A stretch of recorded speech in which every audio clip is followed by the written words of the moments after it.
Vamos a dar paso a uno de nuestros grandes contertulios, los cuatro son maravillosos, nuestro amigo Santiago Vázquez.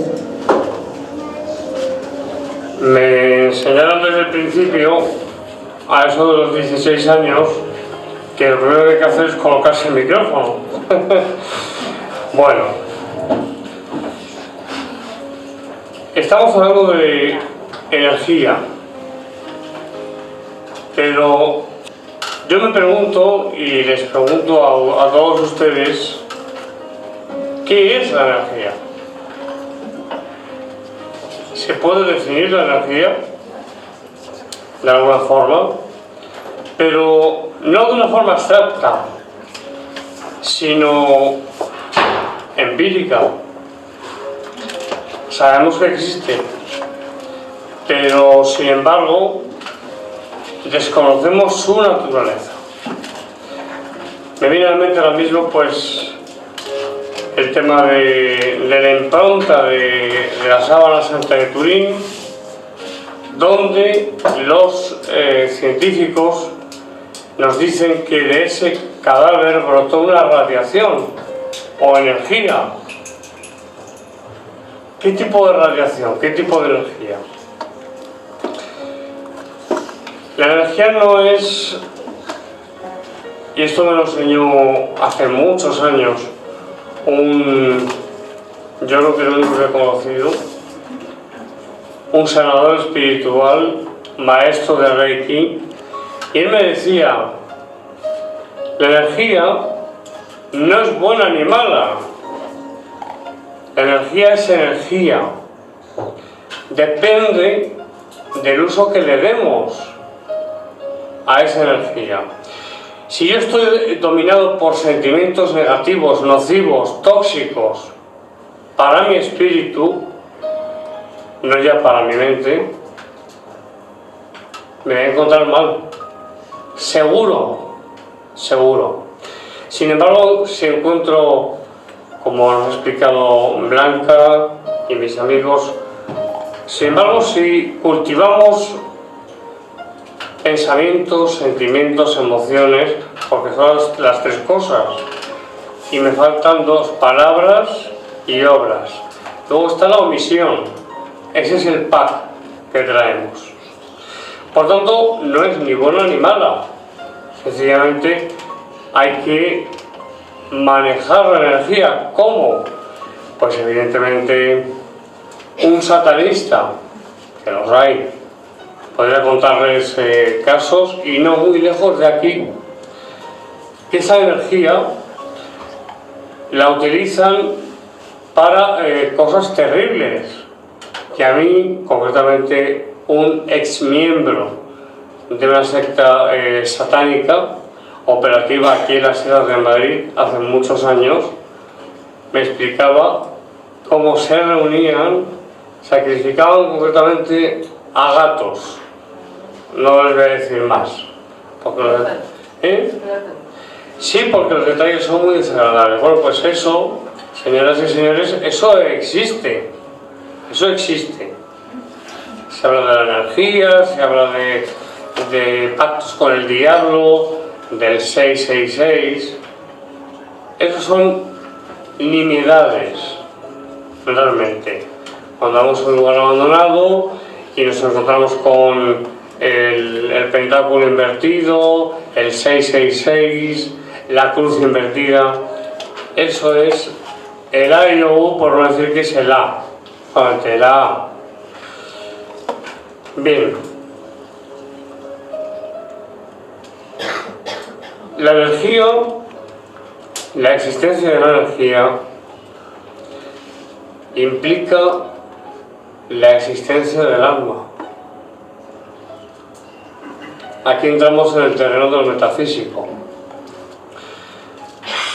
Hubo un médico en 1906, el doctor Duncan McDougall, que adosó unas básculas de precisión a las camas de aquellas personas que estaban falleciendo, que estaban en trance de muerte. Y McDougall observó que se producía, en el momento de la expiración, se producía un descenso del peso del paciente entre 18 y 21 gramos. De ahí la famosa película de hace algún tiempo. ¿Estoy afirmado? No lo estoy afirmando, es una hipótesis simplemente. Pero me resulta sumamente significativo que justo en el momento en el que la persona está expirando, es como si algo, una causa trascendental, abandonase el cuerpo. Esto apareció, en fin, en todos los periódicos de la época, hablamos de 1906. Se dio alguna explicación, o los científicos o cientificistas que siempre han existido, se dio la explicación de que se trataba de aire todavía residual en los pulmones y demás. Es evidente que cuando se produce un fenómeno paranormal, el que sea, siempre habrá alguien que plantee una hipótesis para refutar dicho fenómeno paranormal. Como nos vemos en el campo de las hipótesis, no se puede afirmar nada.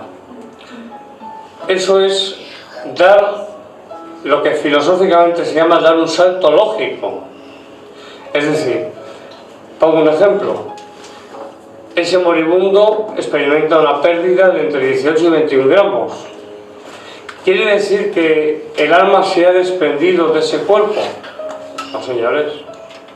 Simplemente es que se ha producido un fenómeno.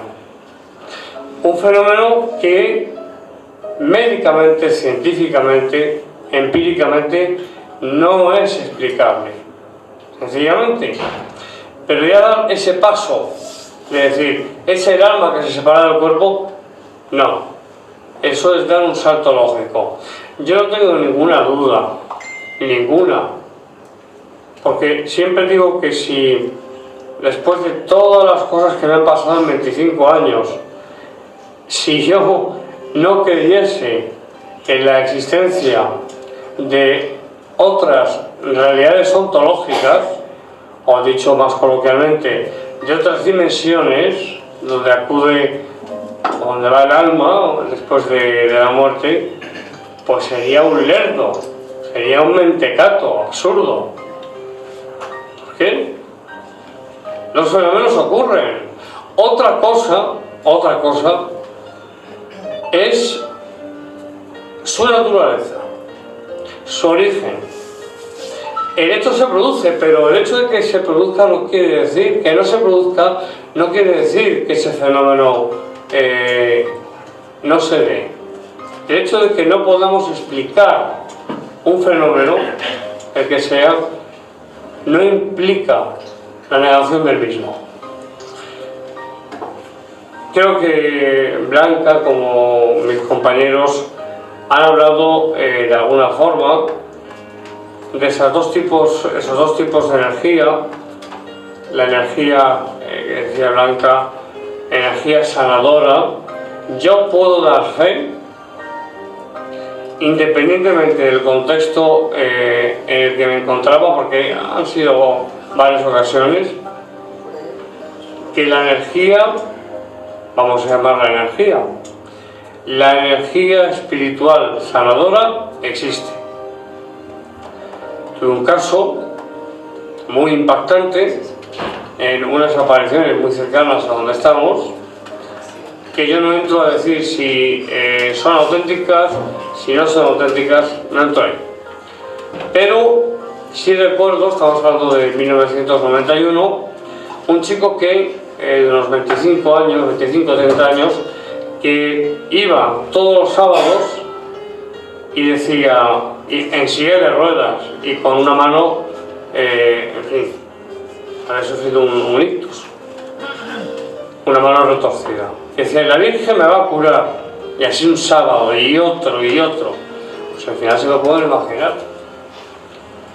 Yo doy fe que ese chico se levantó de la silla de ruedas y sanó, se curó. La mente, como siempre acudimos a ella, ese cajón desastre no con separación, donde metemos o donde meten todo lo que no se puede explicar, lo que es inexplicable, es cosa de la mente. Yo he tenido televisión, y los que vean Cuarto Milenio pues lo sabrán, he tenido auténticos debates y me he frenado porque a veces soy muy vehemente, porque para acudir a un debate hay que estar mínimamente informado. Esto ha ocurrido alguna vez, no siempre, pero en cuanto se menciona la palabra paranormal, es como si estuviera mal visto el hablar de parapsicología. En un principio, investigaciones psíquicas, después pasó a llamarse metapsíquica, con Reset, Premio Nobel de Fisiología en 1913, por sus investigaciones respecto a la anafilaxia, y después en Utrecht pasó a llamarse en el 53 parapsicología. Y llega un señor aquí en España, de porte aristocrático, mi maestro, don Germán de Hermosa y Valdés, filósofo, vinculado a la metapsíquica desde que era pequeño, porque le cogía a su tío de la biblioteca el Tratado de Metapsíquica de Reset para leerlo a escondidas. Es un volumen así, yo lo tengo y lo he leído. Bueno, pues don Germán ya de pequeñito leía ese tratado de metapsíquica. Quiero decir, luego parapsicología, y él acuñó un término que es parapsicobiofísica, porque encontramos fenómenos parafísicos, es decir, que esta botella levite y se caiga o vaya hacia allá, parabiológicos, que son por ejemplo los estigmas, la estigmatización, y los parapsíquicos, telepatía, clarividencia, precognición, en definitiva todo lo que tiene que ver con la mente humana. En esta línea hablando de energías, ya que es el tema, la energía se puede sentir. Yo me acuerdo hace muchos años con este maestro de Reiki, que ahora nos dicen que es de origen diabólico y demoníaco. Bueno, pues esto tú lo sabrás, venga.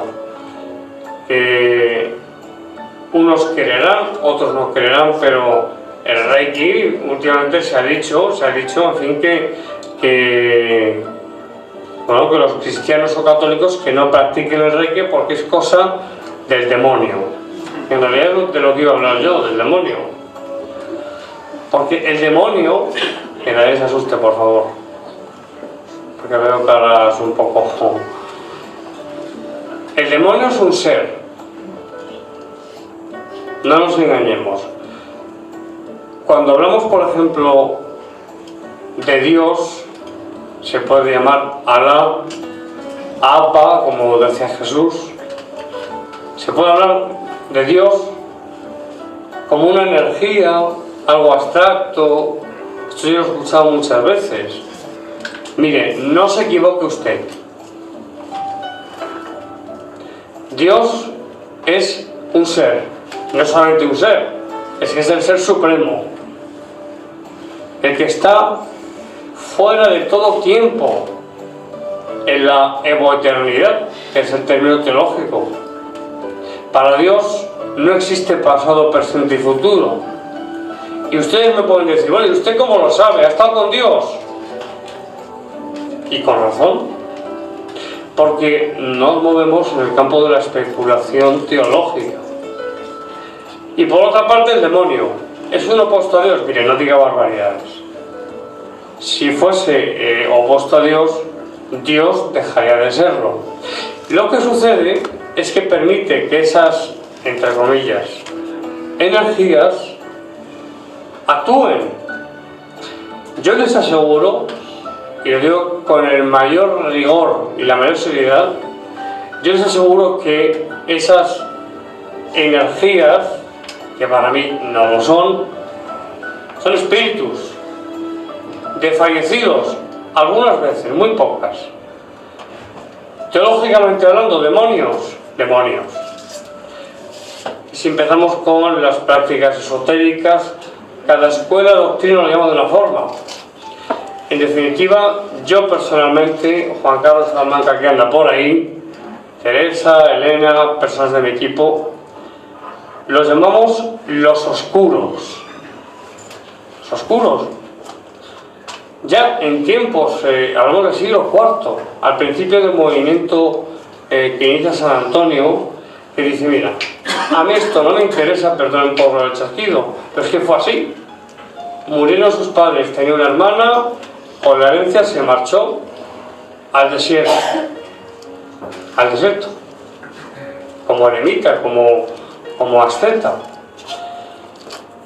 Y si les gusta el tema o les interesa, su biógrafo, Atanasio de Alejandría, cuenta unas terribles experiencias. Vivió 105 años. San Antonio Abad, no hablo de San Antonio de Padua. Y hablamos del siglo IV. ¿Esto por qué lo decía? Porque ya los padres del desierto, que sabían mucho, les llamaban a estos oscuros, a estas entidades. No tengo reparo en decirlo, es que yo las he visto. Y no una vez. Es como si Dios, y los que me conocen saben de mi vida espiritual, y yo no la voy a ocultar. Todo es espiritual. No, mire, todo no. Pero es cierto que pues la primera vez fue en 1995. Podría contarles, si tuviéramos tiempo, lo que vi. Que después, en tantos años de profesión, me han contado exactamente lo mismo, oyentes que nos han llamado, personas de la calle que nos han escrito mail. Estos seres, porque suelen ser así, seres de pequeña estatura, no tienen facciones, son totalmente negros, totalmente oscuros, con una capucha en punta, como si fuesen un hábito monástico, monacal, que van como flotando, es decir, no van andando. Bueno, pues estos seres les llamaban los etíopes. He visto un etíope entre ellos. Un etíope en su denominación era precisamente eso, un demonio. ¿Y qué es un demonio? Pues no, el tema de hoy es una energía independiente, individual, pero es un ser, no es un abstracto. Vuelvo a incidir en ello porque hay mucha confusión respecto a ello. Si les puedo aportar algo respecto a esto, pues me daré por satisfecho. Y no olvidemos que les habrá, bueno, podemos estar aquí hablando hasta las 6 de la mañana o más. Ustedes se acercan a una persona, o la persona se acerca a usted, y se siente terriblemente mal. Estaba bien la persona, y cuando se va a esa otra, empieza a contar sus problemas, que todo es negativo, que la vida es una porquería, uno se queda, si me permite, así. ¿Por qué? Porque se ha dado un fenómeno que muchos de ustedes conocerán ya, que es el vampirismo psíquico. Es que el vampirismo psíquico existe. ¿Cómo lo puede probar usted? Mire, no se puede probar, volvemos al ejemplo de antes. Es evidente. Y al revés, personas que dan paz, que despiertan en nosotros la compasión, el amor, la comprensión, muchas cosas. Es decir, que hay que estar muy vigilantes, sobre todo cuando se está en un camino espiritual. Eso no quiere decir que estemos todo el día así, en éxtasis místico. Claro. El éxtasis es un fenómeno místico, no paranormal. Yo cuando oigo lo escucho muchas veces, en boca de investigadores y de personas que se dedican a esto. Fenómeno sobrenatural. No. Fenómeno místico. La sobrenaturalidad es todo lo que atañe a Dios. Lo paranormal es, ya he explicado, algo muy diferente. Pero es que dentro de todo eso nos encontramos con Dios de nuevo. La gran energía. Ahí está el punto central, de la que emana todo lo existente y lo que no vemos, que es muchísimo. Vemos una brizna, nada, una nimiedad prácticamente, con todo lo que habrá. ¿Ustedes han mirado al cielo de noche? Seguro que sí. Son millones de galaxias, digo bien, millones, voy a decir millones, trillones de estrellas. La pregunta es, ¿de dónde ha salido todo eso? Cuando alguien nos mira mal, nos desea mal, que desafortunadamente ocurre muchas veces, sobre todo, esto lo decía el padre Salvador Hernández, que es el exorcista de Cartagena, de la diócesis de Cartagena, decía que la mayor parte de las posesiones demoníacas que él había realizado, el origen estaba en la envidia. El envidioso en realidad es un estúpido. Es un estúpido. Voy a decir por qué. Y no es mi razonamiento, es del profesor.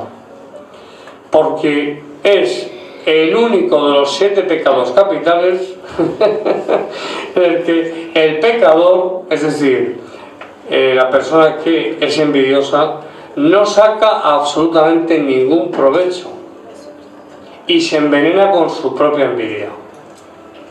El que tiene gula se hincha a comer. Analicen ustedes, analicen.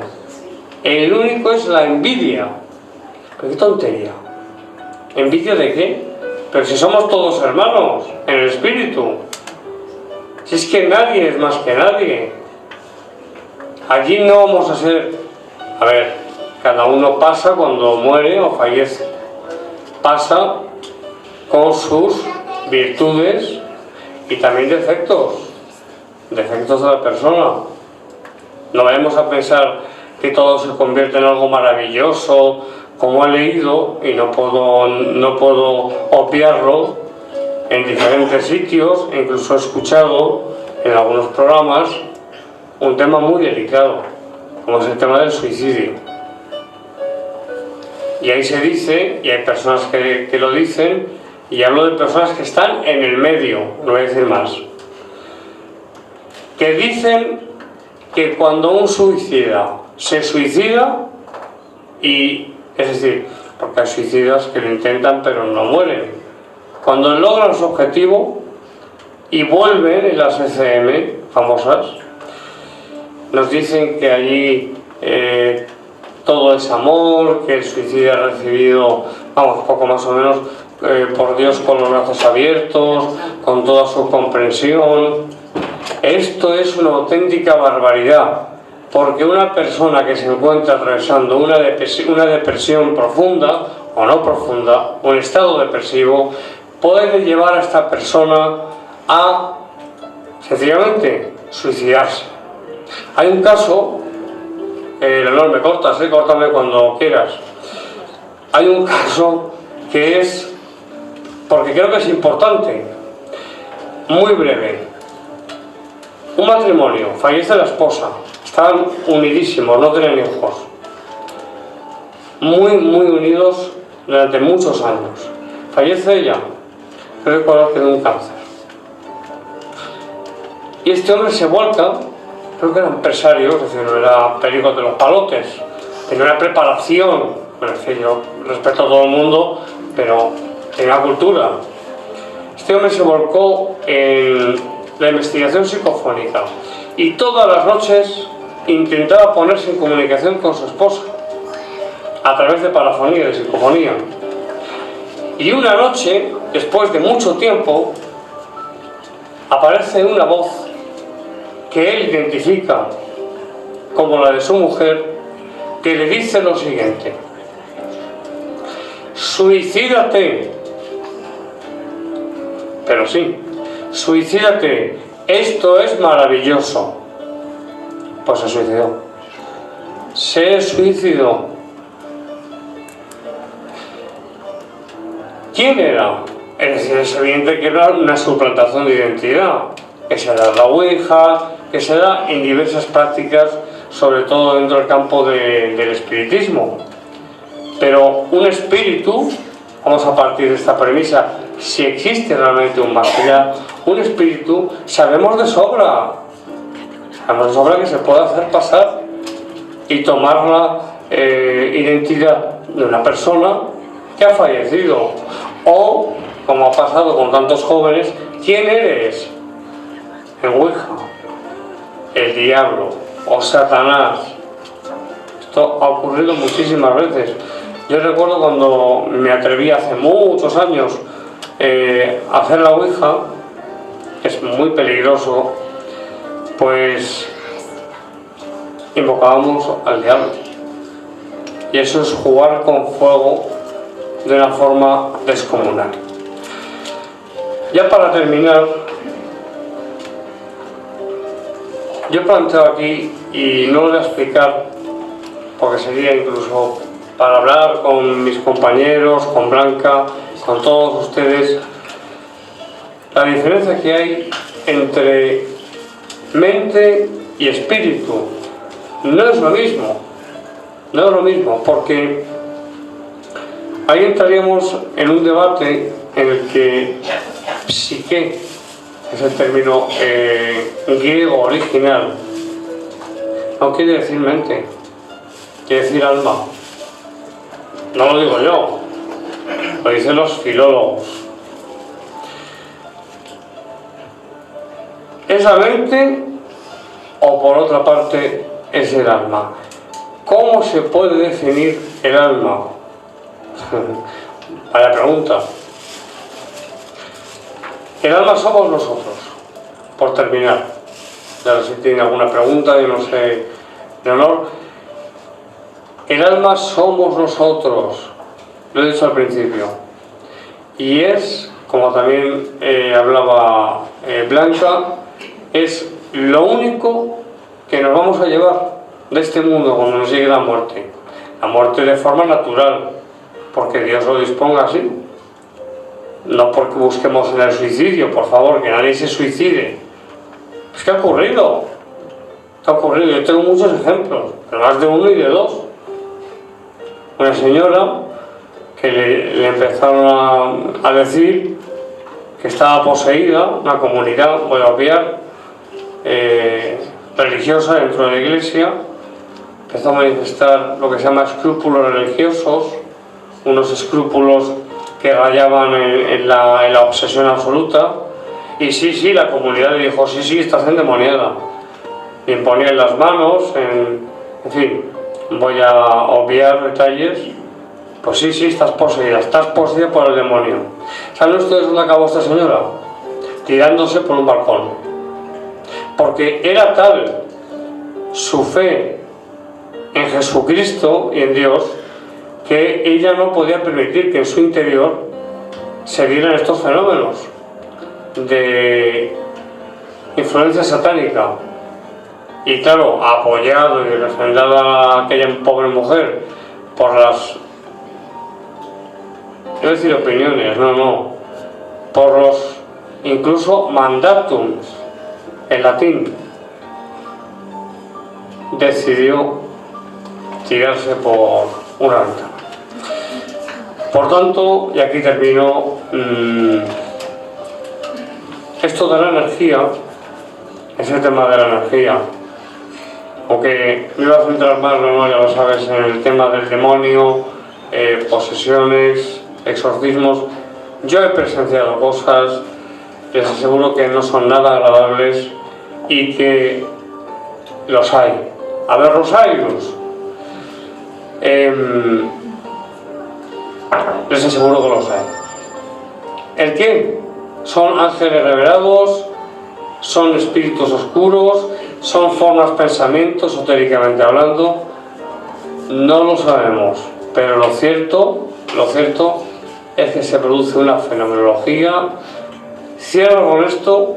Un niño de 9 años, el padre Salvador Hernández, en la diócesis de Cartagena, como he dicho, donde él realiza los exorcismos, y llevan esto bastantes años, preparado por el Padre Amor, máxima autoridad.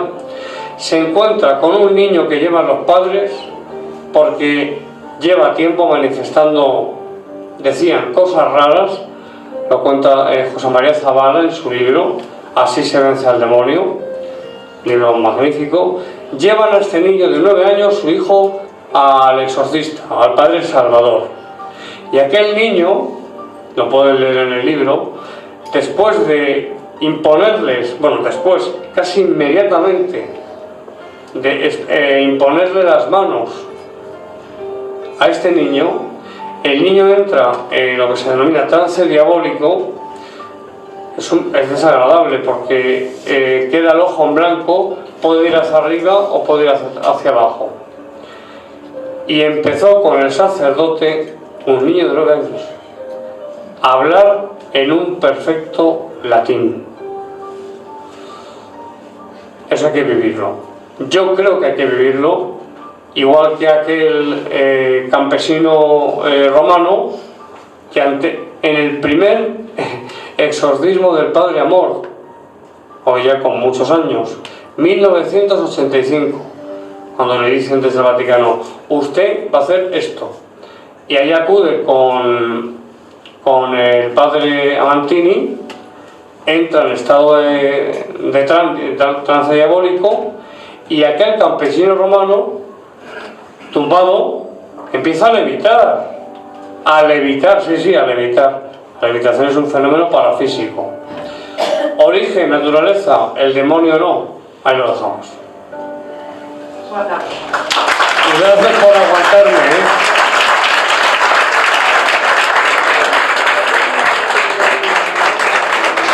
Como bien decíamos en nuestro cartel, hay muchos misterios en este mundo, pero no todo vale, o no todo debería valer. Los hermanos Montoya nos van a hacer su pequeña observación con respecto a lo que habla Santiago.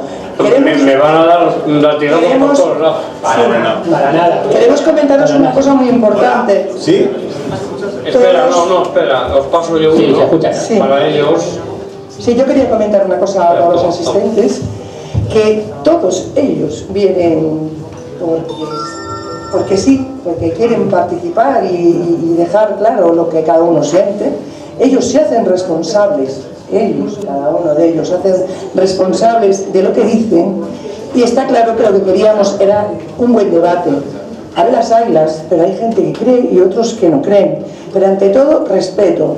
Y es lo que queríamos. Y cuando en estas terceras jornadas nos estamos afianzando, tanto el director como yo, la organizadora, de que merece la pena continuar y seguiremos el año que viene y luego nos despediremos y daremos las gracias a todo el mundo, pero de verdad, gracias, porque esto no es una frikilandia, sino que es una realidad y existe la verdad y la no verdad, y por eso he querido este debate, por eso Javier y yo hemos querido traer a científicos y gente que lo ha visto. Gracias.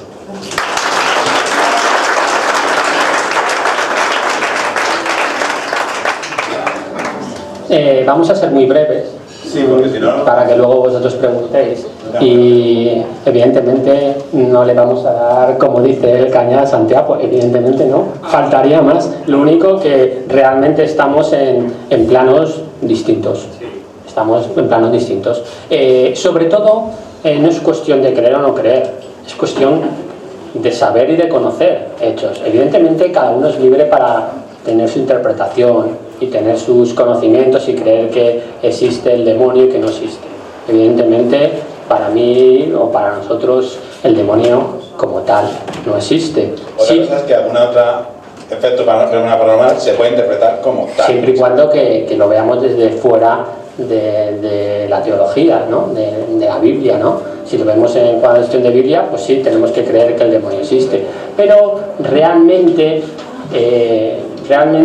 la presencia del diablo viene mucho antes que la religión católica. Ya se empezó a fundamentar, o empezaron los primeros escritos en Egipto y en Mesopotamia. Luego de Egipto y Mesopotamia pasó a los judíos, y luego evidentemente ya los judíos pues se hizo la cristiandad, pues surgió exponencialmente y de una manera feroz la figura del demonio, ¿vale? Gran problema que yo me planteo siempre: ¿creyentes en la Biblia o no creyentes? ¿Y por qué digo esto? Porque muchísimas de las cosas que a lo mejor uno de los ejemplos que ha dado Santiago es muy contradictorio. ¿Por qué? Nos habla de una persona que es súper beata, ¿no? Has comentado un episodio, una mujer que es súper creyente y que se suicida o algo así porque realmente no podía permitir que el demonio entrase en el cuerpo. Por favor, teológicamente hablando, esto es imposible. Teológicamente, si no aceptamos la Biblia, creemos lo que quiera, pero teológicamente no. ¿Por qué? Porque en la Biblia se dice claramente que un hijo de Dios creyente nunca podrá estar endemoniado. Y lo dice, por ejemplo, lo he apuntado aquí, indica que el maligno no puede tocar a ningún hijo de Dios. Primera de Juan 5:18 en el Nuevo Testamento. Y también que Dios o Jesús guardará siempre a los creyentes de todo mal. Entonces, los creyentes que estén tranquilos. Los creyentes, tranquilo. El demonio, si hay fe, evidentemente. Si eres un creyente a lo mejor como yo, de estos que hicimos la comunión y luego ya no vamos, pues ahí tenemos problemas. Pero los creyentes de verdad tienen que estar tranquilos, que no se preocupen. Según la ley bíblica, no hay problema para ellos. No estoy de acuerdo, pero bueno. Evidentemente. Pero no podéis estar de acuerdo conmigo, evidentemente, siempre que no estéis hablando de teología. Si hablamos de teología, tenéis que estar de acuerdo, evidentemente. 10 segundos, ¿no? 10 segundos. 10 segunditos, no voy a decir nada más.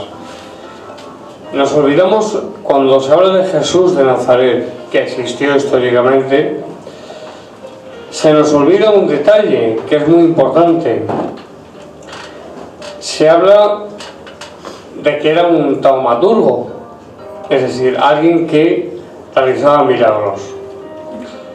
Pero el primer exorcista de la historia, que se sepa, salvo un par de casos o tres en la Grecia clásica, el primer gran exorcista de la historia es Jesús de Nazaret.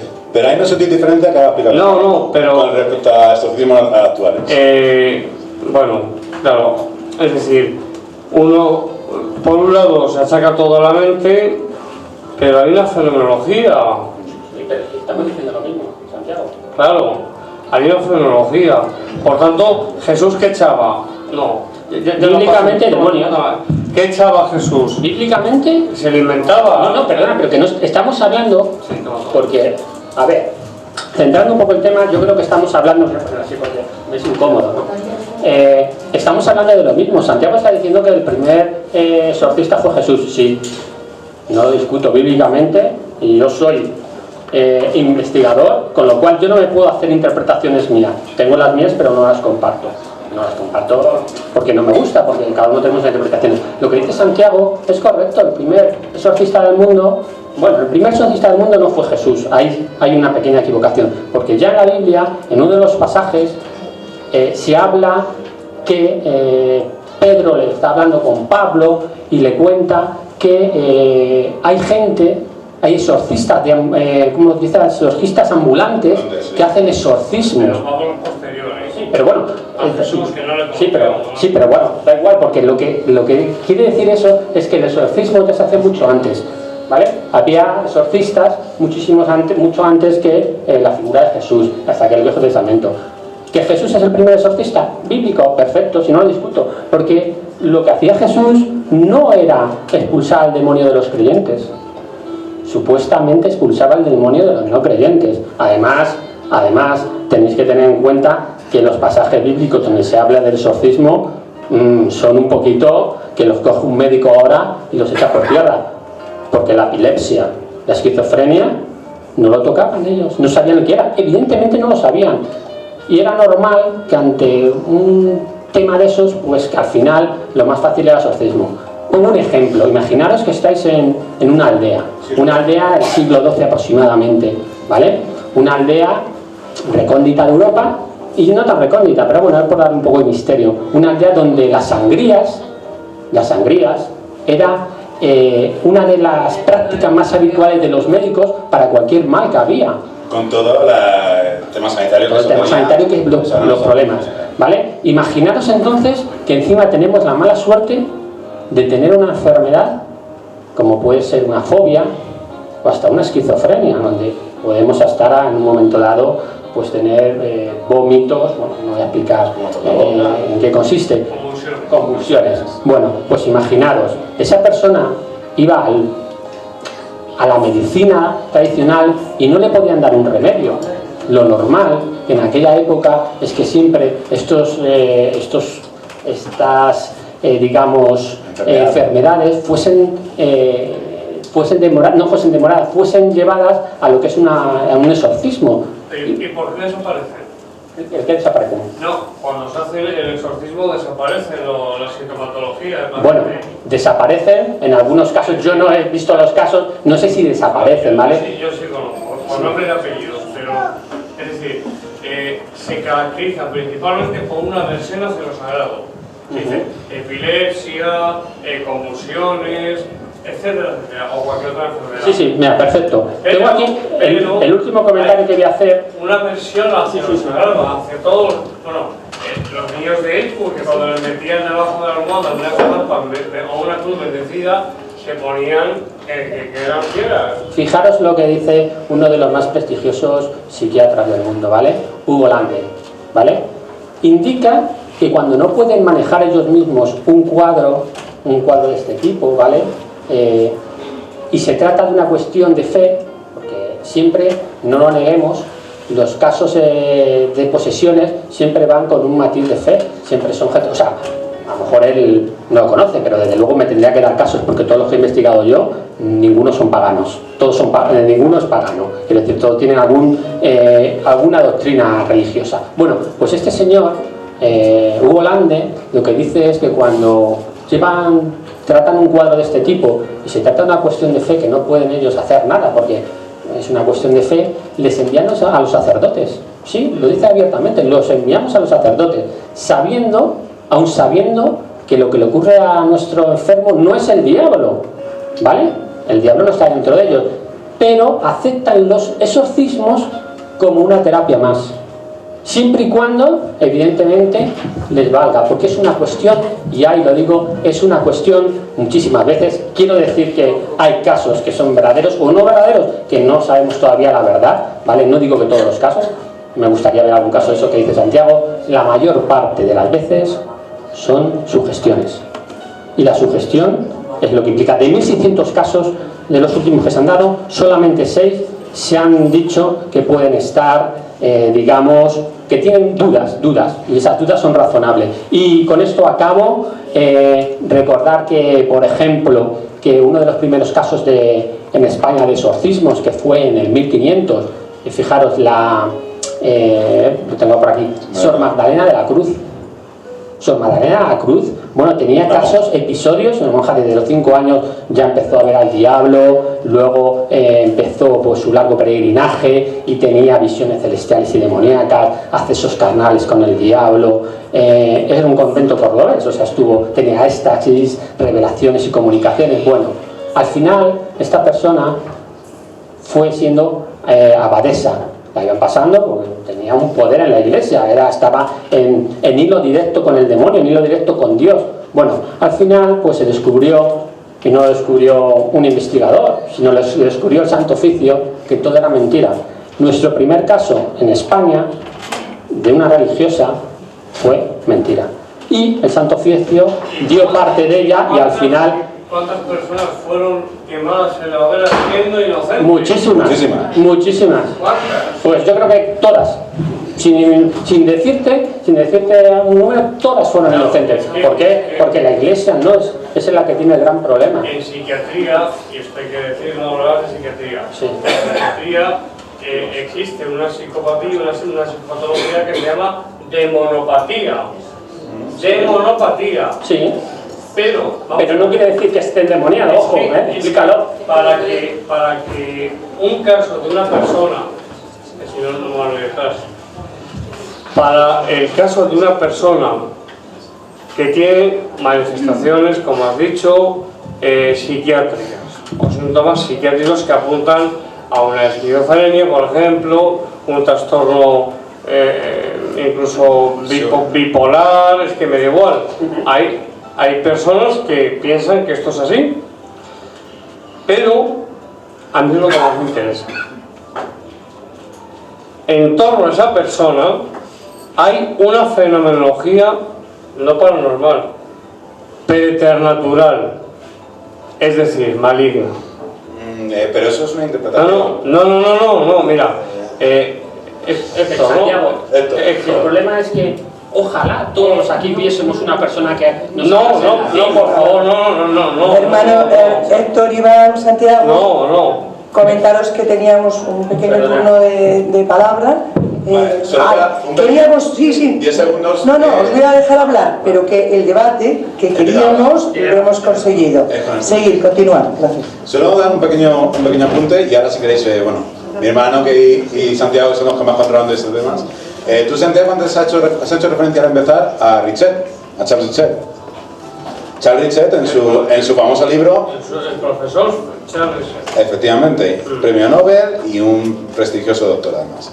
El doctor Charles Richet en su libro establecía 4 periodos de investigación. Yo creo que el problema es que nosotros estamos en el periodo científico, o sea, nosotros creemos que sea lo que sea lo extraño, hay que analizarlo desde un punto de vista científico. Y a lo mejor nosotros estamos en el plano espiritista. No, Que es el que va, según Richet, el que va desde la semana Fox hasta Crux. Pero es muy interesante lo que dices, y estoy de acuerdo, ¿eh? Es decir, o sea, estamos en distintos puntos de vista. claro, pero vamos a ver, es muy sencillo. Lo que no se puede hacer